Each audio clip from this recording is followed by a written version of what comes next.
কিন্তু প্রথম সংস্কার শুরু করেন শহীদ প্রেসিডেন্ট জিয়া রহমান। তিনি বহুদলীয় গণতন্ত্র প্রবর্তন করেন একদলীয় শাসন ব্যবস্থা থেকে। তিনি সেদিন একটা বদ্ধ অর্থনীতিকে, যে অর্থনীতি বন্ধ হয়ে গিয়েছিল ভ্রান্ত সমাজতান্ত্রিক ধারণা থেকে, তিনি সেটাকে মুক্ত বাজার অর্থনীতি নিয়ে আসেন, মিশ্র অর্থনীতিতে নিয়ে আসেন। আজকের যে বাংলাদেশে আমরা দেখছি আগের চাইতে উন্নত বাংলাদেশ, যে বাংলাদেশে আমরা দেখছি যে আমাদের বোনেরা মায়েরা তারা কাজ করছেন কারখানাতে, আমাদের রপ্তানি হচ্ছে, আমাদের ভাইয়েরা তারা বিদেশে যাচ্ছে কাজ করার জন্য, সেই বাংলাদেশের সূচনা করেছিলেন শহীদ প্রেসিডেন্ট জিয়া রহমান। সেদিন আমাদের মেয়েদের মায়েদের চাকরির সূচনা করে দিয়েছিলেন শহীদ প্রেসিডেন্ট জিয়া রহমান।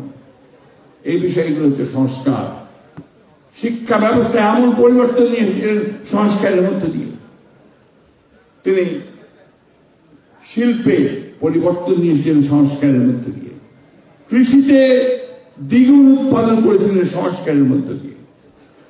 আমি এই কথাগুলো বলছি যে আজকে অনেকে অনেক কথা বলে, যে কথাগুলো বলবো দয়া করে পেছন দিকে তাকান।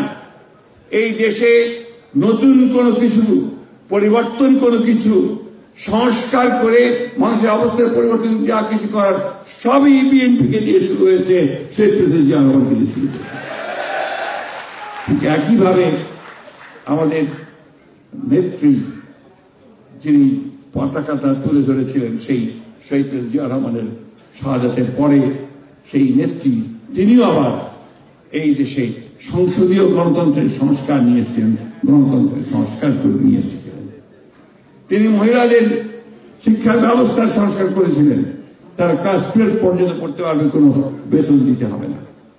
এমনকি মেয়েদেরকে যেন প্রাইমারি স্কুলে পাঠানো হয়, সেই জন্য তাদের জন্য আলাদা ভাতার ব্যবস্থা করেছিলেন। আপনাদের অনেকে মনে থাকার কথা, আমি জানি না মনে আছে কিনা, ফুড ফর এডুকেশন, শিক্ষার বিনিময়ে খাদ্য কর্মসূচি চালু করেছিলেন শহীদ প্রেসিডেন্ট আমাদের বেগম খালেদা জিয়া। আর এই জিনিসগুলো আমাদেরকে কিন্তু বারবার মনে করতে হবে, মনে করিয়ে দিতে হবে। আমাদের কষ্ট হয় যখন কিছুক্ষণ আগে খান ভাই যেটা বললেন যে পদগুণে, কি যেন খান ভাই, পদগুণে বুদ্ধিমান আর পতাকা গুণে শক্তিবান, তারা যখন আমাদেরকে আপনার এই সংস্কার বিষয়ে শিক্ষা দিতে আসে। 2016 সালে দেশনেত্রী বেগম খালেদা জিয়া, তিনি 17 সম্ভবত 17 সালে তিনি প্রথম ভিশন 2030 করে সংস্কার নিয়ে এসেছিলেন। ভিশন 2030 নতুন চিন্তা ভাবনাগুলো তখন তিনি নিয়ে এসেছিলেন।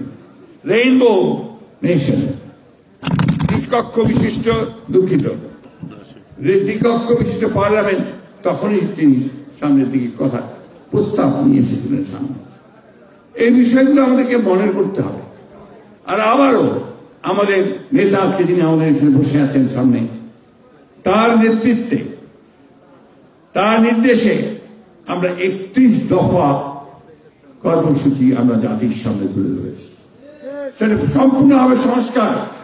এই 31 দফার পরে আর কোন সংস্কার বাকি থাকে না, সব দিক নেওয়া হয়েছে। নির্বাচন কমিশন, আমরা বলেছি যে আপনার নির্বাচন কমিশনে সেই বিষয়গুলি আসা হচ্ছে নির্বাচন কমিশন সংস্কার হিসেবে, যে যেন পার্মানেন্ট একটা পথ, একটা চিরস্থায়ী পথ পাওয়া যায়, যেখানে আমরা ধীরে কোনো গোলযোগ ছাড়াই আমরা নির্বাচন অনুষ্ঠিত করতে পারবো।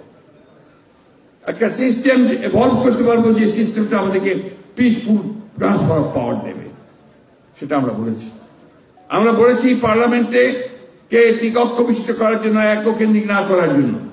আমরা বলেছি প্রেসিডেন্ট এবং প্রধানমন্ত্রীর যে ক্ষমতা, তাকে আপনার ভারসাম্য করে রাখতে হবে।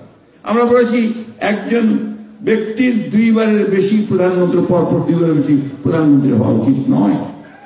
জুডিশিয়াল কমিশন করার কথা বলেছি, আমরা প্রশাসনিক কমিশন করার কথা বলেছি, অর্থাৎ সর্বক্ষেত্রে কমিশন করার কথা 31 দফার মধ্যে আমরা ইতিমধ্যে দিয়েছি।